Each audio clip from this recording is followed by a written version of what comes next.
لیکن آپ یہ بات مجھے سمجھائیں تو صحیح، کیا علی تجھ سے پیار نہیں کرتا، محبت علی کی کم ہے، یا یہ فرق کیوں ہے کہ 3 دفعہ تجھے موت کے منہ میں بھیجا؟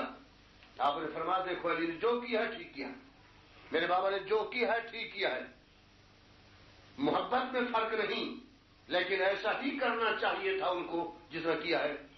اس نے عرض کی حضور مجھے سمجھائیں۔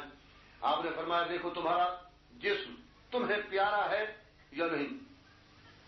اس نے عرض کی جناب مجھے اپنا جسم پیارا ہے۔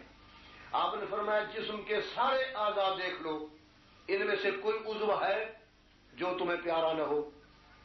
اس نے کہا جناب سارے عضو پیارے ہیں۔ آپ نے فرمایا اگر سارے عضو پیارے ہیں تو تم پاؤں سے ایک کام لیتے ہو، کیچڑ پہ چلے تو پاؤں، گرمی پہ چلے تو پاؤں، خاردار زمین پہ چلے تو پاؤں، ہے تیرے جسم کا حصہ، کبھی یہ ڈیوٹی پاؤں کو الگ کر کے ہاتھوں کو دے دو، سر کو دے دو۔ یہ ہر مشکل سے مشکل ڈیوٹی پاؤں کی، معلوم ہوتا ہے کہ پاؤں سے پیار کم ہے اور ہاتھوں سے پیار زیادہ ہے۔ اس نے عرض کی نہیں جناب پاؤں کی ڈیوٹی یہی ہے، پیار میں فرق نہیں، ڈیوٹی الگ ہے۔ آپ نے فرمایا یہ سمجھانے کے لیے میں نے بات کی ہے، پیارے سارے ہیں، ڈیوٹی الگ الگ ہے۔ اب آنکھ کی ڈیوٹی ہے دیکھنا، کان کی ڈیوٹی ہے سننا، ہاتھ کی ڈیوٹی ہے حفاظت۔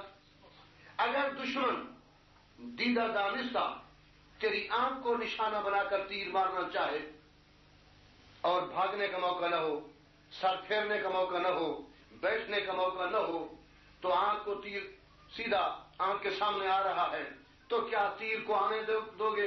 نہ بیٹھ سکتے ہو، نہ بھاگ سکتے ہو، نہ منہ پھیر سکتے ہو۔ کہتا اگر ایسی حالت ہے تو پھر ہاتھ سے آنکھ کو بچاؤں گا۔ آپ نے فرمایا اس کا معنی یہ ہے کہ ہاتھ پیارا نہیں تمہیں، ہاتھ میں تیر لگ جائے گا۔ دشمن مارنا چاہتا ہے تیری آنکھ کو، تم مروا رہے ہو ہاتھ کو۔ ہاتھ کو دشمن نے نہیں مارا، تو نے خود مروایا ہے۔ وہ تو دشمن مارنا چاہتا تھا آنکھ کو، تم نے مروایا ہے ہاتھ کو۔ معلوم ہوتا ہے کہ آنکھ پیاری ہے، ہاتھ پیارا نہیں۔ اس نے کہا جناب آنکھ بھی پیاری ہے، ہاتھ بھی پیارا ہے، لیکن ہاتھ کی ڈیوٹی ہے کہ جب آنکھ پر تکلیف آئے تو ہاتھ ڈھال بنے۔ محمد نے فرمایا بس میرا جواب آ گیا، حسنین علی کی آنکھیں ہیں، میں علی کا ہاتھ ہوں۔